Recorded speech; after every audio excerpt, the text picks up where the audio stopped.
ज्योति जी गुजरात से। राधे राधे। राधे राधे महाराज जी। महाराज जी, आपने बताया था कि जन्मदिन के दिन एकांत में मनन चिंतन करना चाहिए कि एक साल जीवन का कम हो गया और हमने भगवत प्राप्ति हेतु क्या किया। गुरु जी, कल मेरा जन्मदिन है। ईश्वर की कृपा और आपके आशीर्वाद से आत्म संतोष है कि बीते साल में नाम जप की शुरुआत हुई और तीर्थ यातन भी अच्छे सौभाग्य मिला। इसी तरह धर्म के मार्ग पर आगे बढ़ते रहे महाराज जी। हाँ ठीक है, भगवान का खूब नाम जप करो। और जिस दिन जन्मदिन हो तो उत्सव मनावे, हम कह रहे हैं। घंटा 2 घंटा कीर्तन करे, ठाकुर जी को भोग लगावे, 10-20 लोगों को पवावे, ऐसे मांगलिक उत्सव मनावे।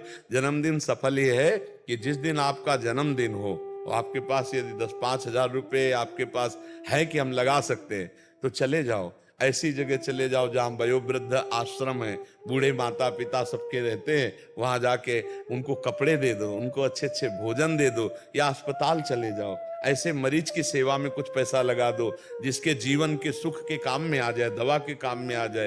ये खूब कीर्तन करो, 10-5 लोगों को भोजन पवाओ। ऐसे तो उत्सव मनाना हमें लगता है अच्छा, लेकिन जन्मदिन है, हैप्पी बर्थडे और शराब के गिलास लड़ रहे हैं तो हमें लगता है कि पूरा जीवन ही बर्बाद हो जाएगा। एक साल तो बर्बाद ही होगा।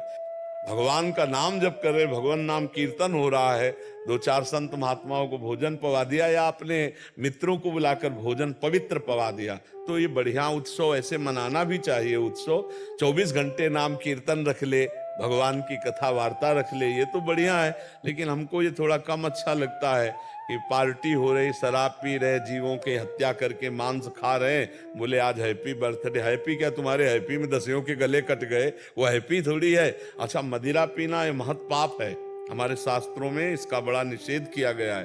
तो कभी कोई ऐसी हैप्पी ना मनाए बर्थडे कि जिसमें शराब परोसी जाए, मांस परोसा जाए, गंदे लोग आकर खावें, ऐसा नहीं। नाम कीर्तन करो, अच्छे अच्छे पदार्थ बनाओ, सात्विक, भगवान को भोग लगाओ और ऐसे लोगों को पवाओ जिनको नहीं मिलता है। ऐसा बहुत से ऐसे लोग फुटपाथ में बैठे रहते हैं, जा जाकर उनको सुंदर भोजन पवा दो। उस दिन सुंदर वस्त्र 2 को भी पवा दिया, 2 के वस्त्र पहना दिए, तो तुम्हारा हैप्पी बर्थडे मन गया। हमारे जी एक सज्जन आए थे हमारे पास उधर, उन्होंने उधर गौशाला खोली है शायद हरियाणा दिल्ली साइड के, तो 750 गौ वहाँ।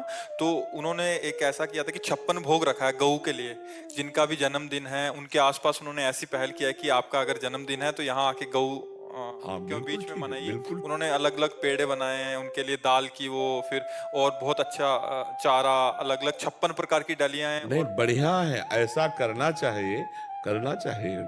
गौ सेवा, संत सेवा, अतिथि सेवा, अनाथ सेवा, सब रूपों में भगवान है, बहुत सेवा के अवसर है, ऐसा करना चाहिए। हमें लगता है सबको अपनी कमाई से 1-2 रुपया महीने में जो जिसको जितना लाभ मिलता हो। पहले गांवों में भी एक गोलक रखी जाती थी मिट्टी की, और गरीब किसान आदमी ना, वो उसमें चंद रुपए जो भी उससे बचते, फिर वो सोचा जाता था कि किस आश्रम में पहुंचाया जाए, कहाँ पहुंचाया जाए, वो साध सेवा।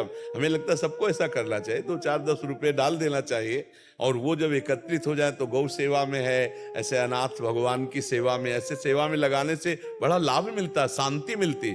हम अभी एक डॉक्टर मंडली जो फ्री ब्रजमंडल में जा जाकर सेवा करते, उनको बता रहे थे कि एक दिन आप सुंदर भोजन बना के खुद पाओ, और एक दिन वो अपनी थाल का भोजन किसी भूखे को पवा दो, फिर देखो आपको कैसा लगता है।